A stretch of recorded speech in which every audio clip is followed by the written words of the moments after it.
Deus em 2 Reis, capítulo de número 20, no verso 1. 2 Reis, capítulo de número 20, no verso 1. Vamos ler e entendermos o que a palavra do Senhor, nosso Deus, vai nos falar através deste texto sagrado. Quem encontrou, diga glória a Deus. Então vamos ler, meus irmãos. Diz assim a palavra do Senhor: naqueles dias, Ezequias, é isto mesmo? Adoeceu de uma enfermidade mortal. Continue a leitura aí, meus irmãos, por favor.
Amém. Amém.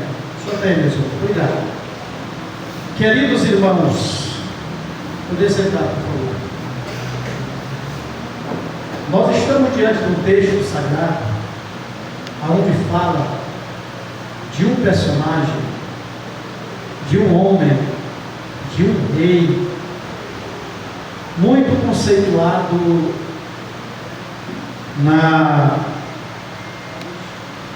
no reino do sul, o reino de Judá. Nós observamos que houve uma situação aqui no texto, segundo o texto nos informa, que este rei, ele foi acometido de uma enfermidade mortal, de uma enfermidade letal,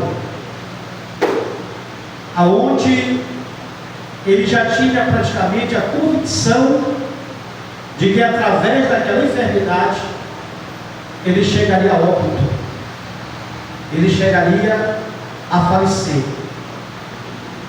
O rei Ezequias, ele foi um rei brilhante, uma grande representatividade para o reino de Judá. Ezequias, ele era filho de Acás, o qual ele antecedeu o rei Acás. Só que o rei Acás, diferente do rei Ezequias, ele fez de tudo para desagradar a Deus. Tudo que ele pôde fazer para desagradar a Deus, o rei Acás fez. Só para os irmãos terem uma ideia, o rei Acás, antes do rei Ezequias assumir o trono do reino de Judá, o rei Acás, ele fez tantas bizarrices, tantas atrocidades para provocar Deus, e uma delas foi que ele fechou o templo do Senhor. Ele pegou todos os utensílios da casa de Deus, ele amassou, ele estragou e mandou que construísse altares a outros deuses, ou seja, a outras estátuas para que assim eles pudessem, o reino de Judá pudesse adorar essas estátuas que o rei Acaz estava levantando. Agora você observa bem que quando o rei Ezequias, ele após o seu filho Acaz falecer, o falecimento do seu pai, Ezequias vai assumir o trono com uma responsabilidade muito grande, entre elas de trazer de volta a espiritualidade de toda a nação cujo ele estava a reger, cujo ele estava a governar. Ezequias, ele teve uma grande preocupação com o estado do seu povo, que estava vivendo em uma grande idolatria. E ele, como rei, majoritariamente, ele promove um grande avivamento no meio do seu povo. Queridos irmãos, o rei, ou seja, a monarquia de Israel, era interessante.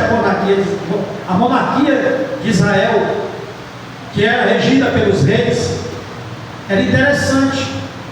Eles governavam em um modelo onde o rei, ele tinha um poder absoluto, onde o rei podia mandar e desmandar, ele podia matar e absorver. Então tinha um domínio total em suas mãos, em seu governo.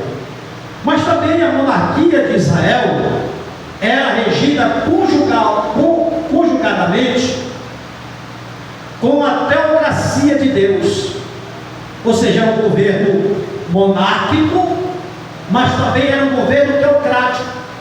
No governo monárquico, que o rei assumia o poder, então o sistema de governo monárquico, ele tinha o poder absoluto, mas dentro do seu governo teocrático, que era conjugado teocraticamente, ele regia pelo sistema religioso. Por exemplo, a Constituição Federal deles, qual eles se baseavam para reger a sua nação, era a Bíblia Sagrada. Era o livro santo, a lei que Moisés a escreveu e os deu de presente como estatuto e regras para toda a nação se portar por elas. Então, quando o rei, ele, apesar de ser governamental, dele ter autoridade máxima, apesar dele ter poder absoluto, ele também tinha o estatuto da sua nação, que era o livro santo, pelo qual ele se baseava e aplicava a sua justiça para o seu governo. Glória a Deus. Agora, o que eu acho interessante é que o rei Ezequias, apesar de ser rei, de uma forma muito interessante o governo dele, aqui na terra ele podia mandar, ele podia dar ordem, e muitas das vezes sem receber ordem da parte de ninguém. Mas eu acho interessante que esse rei, ele vai reconhecer que acima dele existe o Rei dos Reis e Senhor dos Senhores. Glória a Deus. Então, você observa que nesse texto aqui, que ele é acometido de uma enfermidade. Esse rei Ezequias, ele foi acometido de uma enfermidade gravíssima. Qual essa enfermidade ia levá-lo à morte? Mas observe bem que o profeta Isaías, a mão de Deus, vai ser usado por Deus e vai levar uma mensagem para aquele rei. Vai até o rei Ezequias e fala para ele, a mensagem era essa: fala para ele colocar a sua casa em ordem, porque certamente ele vai morrer. Meus irmãos, poucas pessoas da Bíblia que teve a certeza e a data exata do seu falecimento, foi Ezequias. Ele sabia que ele ia morrer, porque a palavra de Deus não voltava vazia. E por esta razão ele teve o privilégio de organizar sua casa, de organizar sua família, com certeza a sua família, a sua casa, não estava corretamente aos padrões de Deus, conforme nessa época a espiritualidade dele já não estava como os princípios qual ele começou a reger o seu reino. As coisas não estavam indo como realmente Deus gostaria que estivesse andando. No começo do reino, no começo do seu governo foi excelente. Ele organizou, ele mandou. No começo do primeiro ano do governo dele, só para os irmãos terem uma ideia, ele fez uma das maiores Páscoas para o Senhor. Ele mandou que reformasse a casa de Deus. Ele pediu que limpasse e purificasse o templo e pediu que o povo renovasse a sua aliança com Deus. E isto muito agradou ao Senhor. E esse ato que ele fez para Deus, então Deus, meus irmãos, vai abençoá-lo poderosamente, vai prosperá-lo poderosamente o seu reino. Mas há um momento em que, na história, após este período, há um momento em que o rei Ezequias, juntamente com a sua família, ele já não passa mais viver de forma que viesse agradar ao Senhor. Parece que quando, dentro desse contexto, o profeta é levantado para ele, com certeza, quando o profeta diz que ele deveria botar sua casa em ordem, é porque as coisas estavam não mais conforme estava anteriormente a serviço de Deus. E por essa razão, meus irmãos, é que eu faço a aplicação. Na nossa vida, nós precisamos estar como servo de Deus, com a nossa vida patentizada e de uma forma espiritual organizada, para que o Senhor continue operando maravilha na nossa vida e também na nossa casa. Glória a Deus. A exemplo de Ezequias, você vai observar que uma enfermidade o ataca.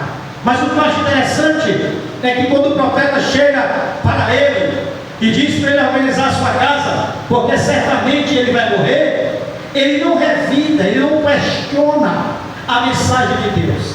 Hoje nós vivemos em uma época, meus irmãos, enquanto nós estamos muitas vezes saindo do roteiro espiritual e alguém ao mundo de Deus vem para nos trazer uma mensagem exortativa que venha nos trazer de novo para os regimes da espiritualidade, nós ficamos irritados, nós ficamos zangados, nós ficamos bravos, não é? Nós não queremos aceitar as correções da palavra de Deus.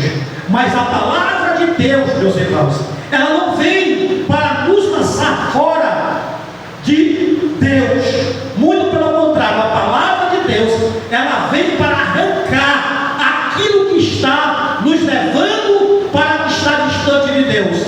A palavra de Deus, ela vem para nos limpar, ela vem para nos santificar, ela vem para arrancar aquilo que atrapalha na minha vida, na tua vida.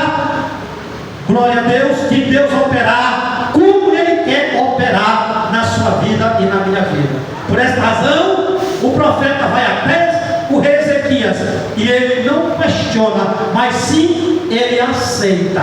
Sabe o que ele vai fazer? O rei Ezequias vai se humilhar diante de Deus. Ele vai crer na mensagem bíblica, ele vai crer na mensagem divina, ele vai crer na providência de Deus através do profeta. Em vez de ele se zangar, em vez de ele se irar, em vez de ele pedir que matasse o profeta, ele vai agora se humilhar diante de Deus. Olha a atitude deste homem de Deus. Essa atitude, ela é muito importante para nossas vidas. Olha o que ele vai fazer. Ele vai orar a Deus. Ele vai clamar a Deus.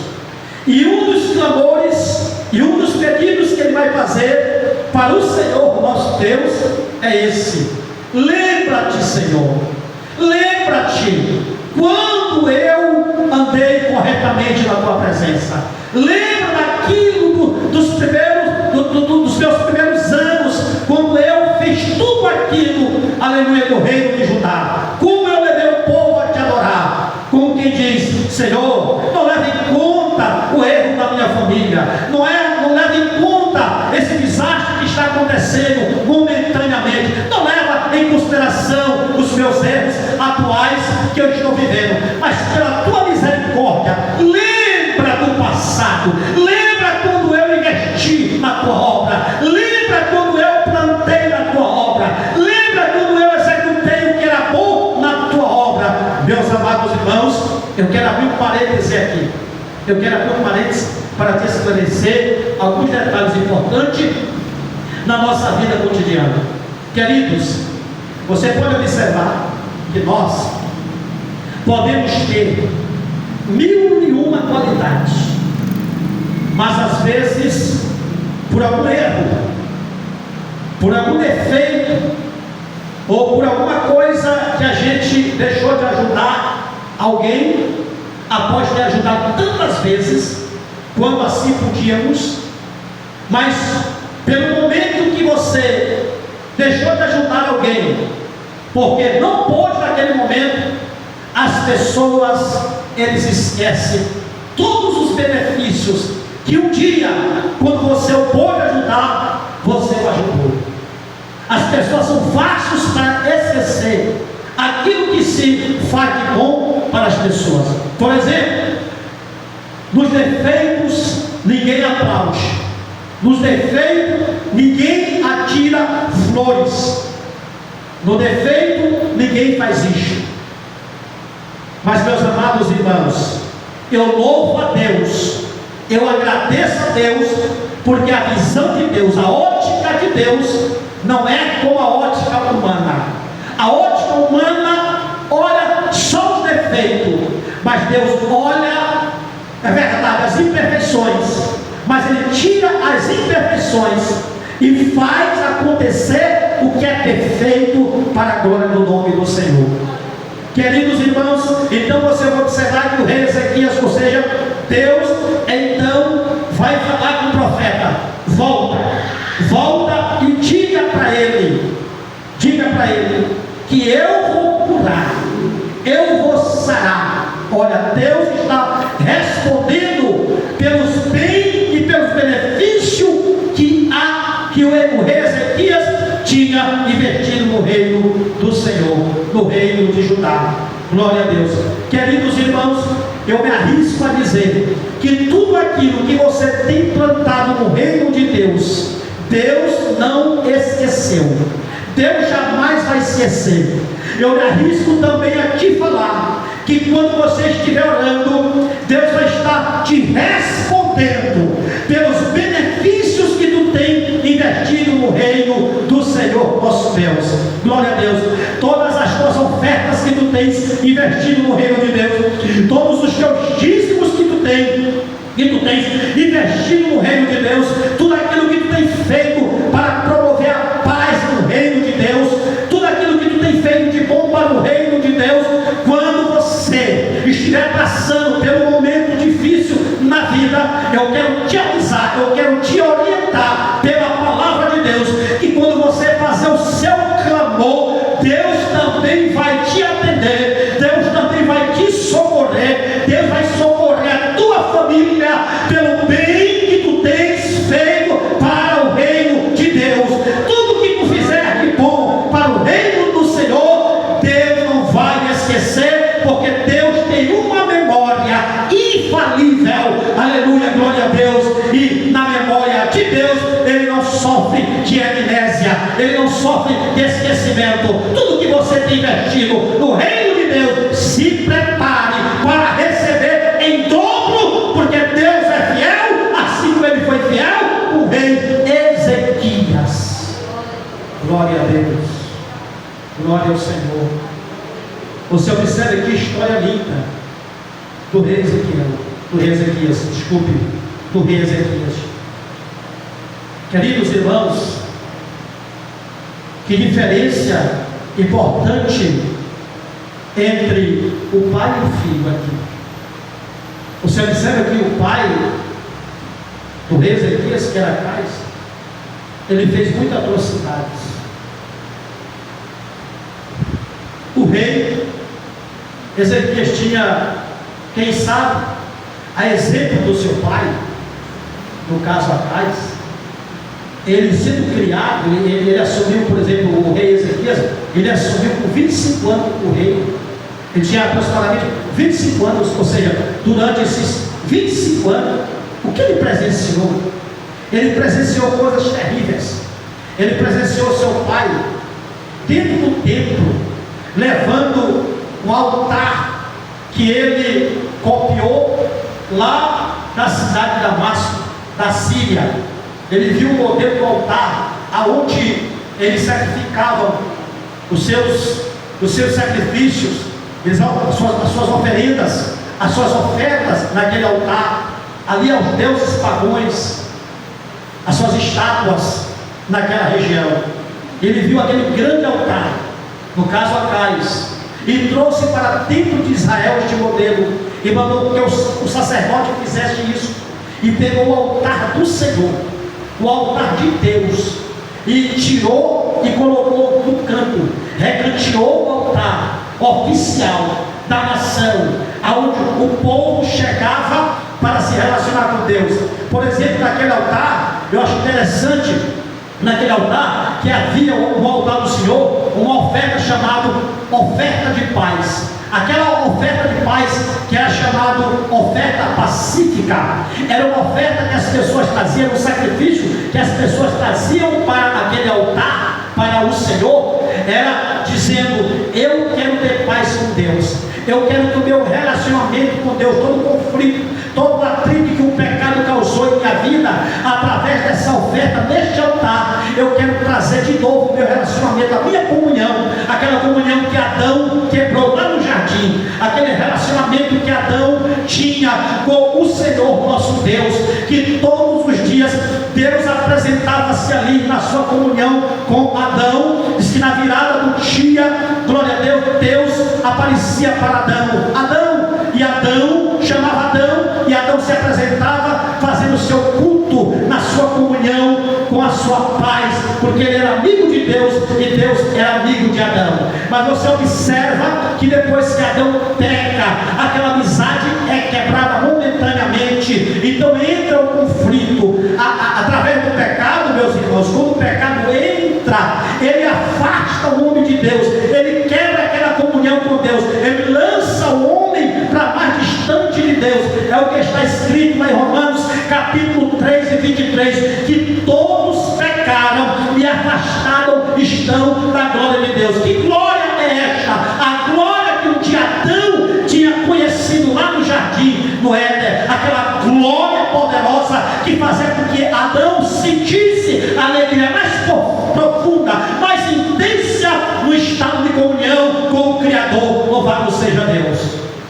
Mas aí você observa que através, sempre Deus quis trazer o homem para perto de si. Sempre Deus quis que o homem tivesse um relacionamento íntimo. Deus nunca quis que o homem estivesse distante dele. Então, através de um sacrifício, de uma oferta de paz, aquelas pessoas traziam aquela oferta chamada oferta pacífica. Aquela oferta era dizendo: Senhor, eu estou trazendo esta oferta porque eu quero estar em paz contigo, eu quero estar em paz com o meu Deus. Louvado seja o nome do Senhor. Mas o rei Acais, quando ele pega o altar do Senhor e coloca no canto, e coloca o altar que ele fabricou de um modelo que ele viu lá em Damasco, então ele estava dizendo agora que todos os sacrifícios, todas as suas alianças agora não mais seria com o Deus Criador do céu e da terra, mas com aquelas vaidades, com aquelas imagens que eles estavam vendo. Então eles acreditavam naquilo que eles estavam vendo. Meus amados irmãos, eu quero dizer uma coisa para vocês: nós como crente, nós não muitas das vezes não é pelo fato de ver que a gente deve crer. A Bíblia diz que bem-aventurado é aquele que não vê, mas acredita. Glória a Deus. Então, nosso Deus, você não vê a olho nu, mas o seu crer diz que Ele está perto de você constantemente. Então, meus irmãos, o rei Acais ele quebra este vínculo. Ele escanteia o altar do Senhor e coloca o altar dos ídolos. Ele faz tudo isso. E eu quero dizer para vocês que o rei Ezequias, aquela criança, vendo aquela situação, acompanhando os passos do pai, mas eu acredito que dentro do seu coração ele rejeitava tudo isso. Ele diz: não, esse não é o meu Deus, este não é o Deus que meus avós, meus parentes me contaram. Esse aí que eles estão adorando agora, esses ídolos, essas estátuas que eles estão, esses altares que eles estão levantando no reino de Judá, não é o Deus que meus avós contaram, não é o Deus que os tirou do Egito com mão forte, com poder. Não é esse meu Deus. E quando ele completa 25 anos após o falecimento do seu pai Acais, ele vai assentar-se no trono, e a primeira coisa que ele vai fazer, é trazer todos os sacerdotes das redondezas das terras de Judá, das terras de Jerusalém, e vai pedir com que eles se santifiquem, se limpem agora, eles façam uma limpeza na sua vida pessoal, para poder agradar a Deus e para receber o sacrifício dos demais. Louvado seja o nome do Senhor nosso Deus. Que coisa linda, que exemplo lindo, meus queridos irmãos. Por que, meus irmãos, o rei Ezequias mandou que fizesse isso? Porque ele queria que o povo, ele sabia que para andar com Deus, que para viver com Deus, a gente precisa ter uma vida santificada. E o que é uma vida santificada? É uma vida separada de toda pecaminosidade, de tudo aquilo que é pecado, tudo aquilo que é errôneo, de toda mentira, de toda falcatrua, de todo erro, de todo engano, tudo aquilo que nós estamos identificando como pecado, ele tem que sair da nossa vida, porque Deus quer a tua vida santificada, separada, exclusiva, para agradar ao Senhor. E o rei Ezequias sabia desta natureza, sabia desta situação, pediu que o sacerdote fizesse então uma limpeza geral no meio dos levitas e no meio da classe sacerdotal. Oh, meus amados irmãos, eu aprendo uma coisa linda aqui nesse texto, nessa história eu aprendo uma coisa linda. Você observa que primeiro começa a limpeza pelos sacerdotes. Eu acho interessante, por que ele não começou primeiro com a casa física? Por que ele não começou primeiro pela casa? Porque eu entendo que as pessoas, elas são mais importantes do que as coisas materiais. Daquilo que é físico, as pessoas são mais importantes para Deus. Aleluia. Deus não quer perder você. Deus não quer me perder. E por não querer nos perder, é que Ele existe, é que Ele cobra de você e de mim uma santificação. Uma santificação. A Bíblia é bem clara quando ela nos orienta em Hebreus, capítulo de número, parece que é 14 e 12, quando diz: segui a paz com todos e a santificação, sem a qual ninguém verá o Senhor. Observe bem que a paz que ele deixa escrito ali, o escritor hebreus, ele fala de duas coisas importantes. São duas coisas importantes que o crente precisa carregar consigo. É a paz, porque a paz, se você está em paz, e se a paz está em você, você está isento de qualquer conflito, você está livre de qualquer guerra. Quando você tem paz, você consegue se relacionar com o seu irmão. Quando você tem paz com o seu irmão, você consegue olhar na cara, na face do seu irmão. Quando você tem essa paz, você consegue conversar com o seu irmão. Quando você tem essa paz, você consegue viver unido com o irmão. Quando você tem paz na sua casa, você consegue viver unido com a sua família. Quando você tem paz, glória a Deus, você está isento, você está dizendo: briga, guerra, conflito, aqui eu quero viver em paz, eu quero andar em paz, eu quero andar em harmonia. Então a primeira ordem que o escritor hebreu está dando para a igreja é a paz. Glória a Deus, é a paz. Com a paz você se relaciona com o seu irmão. Quando alguém está, meus irmãos, querendo promover a guerra entre os irmãos, lá fora ou aqui dentro, ele não está vivendo a verdadeira paz que Cristo pregou, que Cristo entregou. Porque uma das coisas mais bonitas que está nas bem-aventuranças é que Jesus disse: bem-aventurado os pacificadores, porque deles é o reino dos céus. Meu irmão, minha irmã, quando nós saímos e nós promovemos a paz com aquele irmão, por exemplo, que está brigado com o outro, que está com raiva do outro, que está em intriga com o outro, que está vivendo inimigo do outro, ou vivendo de forma nas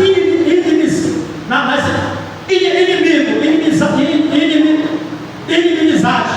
Entendeu, meus irmãos? Então, alguém poderá ser usado por Deus, e é bem-aventurado e feliz esta pessoa quando ele promove a paz. Quando ele diz: irmãos, eu vou te levar até o irmão, porque Jesus é o príncipe da paz. Jesus quer que você viva em paz. Jesus não quer que você viva intrigado com ninguém, porque o reino de Deus não é um reino de confusão. O reino de Deus não é um reino de intriga, mas o reino de Deus, para onde meu irmão vai, para onde eu vou, é um reino de paz, onde reina a paz. Louvado seja o nome do Senhor nosso Deus. E em segundo lugar, você vê que vem a santificação. Então a paz é para nós viver entre os irmãos e também termos paz com Deus. Essa paz nos leva de volta para a nossa comunhão com Deus, porque através do pecado nós nos afastamos de Deus e ficamos inimigos de Deus, mas através de Jesus e através da paz de Jesus, Ele nos aproximou de Deus. Então, irmão, todo o sistema de paz é comunhão, é para nos trazer a comunhão, é para nos trazer a paz, é para nós vivermos em um só corpo. Glória a Deus, em um só corpo. Mas a santificação é para nos lavar, é para nos limpar de todo tipo de pecado e de todas as formas pecaminosas. Nós temos que tirar da nossa vida, para nós vermos nosso Senhor, nosso Deus. Então, meus queridos irmãos, depois que acontece a santificação dos sacerdotes lá, aí sim vem a segunda parte, a limpeza da casa do Senhor. Ei, meus queridos irmãos, Deus quer uma casa limpa, Deus quer uma igreja limpa de forma geral. E depois que Ele faz esse processo, Ele vai agora santificar o povo de forma geral, porque irmão, só pode santificar, só pode haver, ou seja, uma santificação da parte dos demais depois que os sacerdotes, naquele caso, eles foram santificados, porque eles eram o exemplo, o representante majoritário de Deus na terra. É aqui que eu aprendo uma coisa importante. Deus, Ele é o autor da santificação. E como autor da santificação, majoritário da santificação, Ele quer que você e eu nos santifique, para que possamos ter uma comunhão perfeita com o Senhor. Então, meus queridos irmãos, e aqui eu encerro dizendo que o rei Ezequias, ele foi atendido por Deus, não pelo aquilo que ele promoveu ou aconteceu momentaneamente de errado na vida dele, ou de ilícito, porque isso pode acontecer. Mas o homem pode se arrepender e voltar para o Senhor de volta. Mas o que eu acho interessante é que Deus vai ver e não vai esquecer as coisas boas que você tem prestado para o reino de Deus. Eu encerro dizendo: igreja do Senhor, faça tudo o que você puder de bom para o reino de Deus, e tudo de bom pela sua vida e pela sua comunhão e pela sua paz com Deus. Preserve a sua paz com Deus e a sua paz entre os irmãos, porque você fazendo isso, você está quebrando qualquer barreira, qualquer atrito e prosseguindo a sua caminhada com o Senhor nosso Deus. Que Deus abençoe a sua vida poderosamente nesta noite, em nome de Jesus.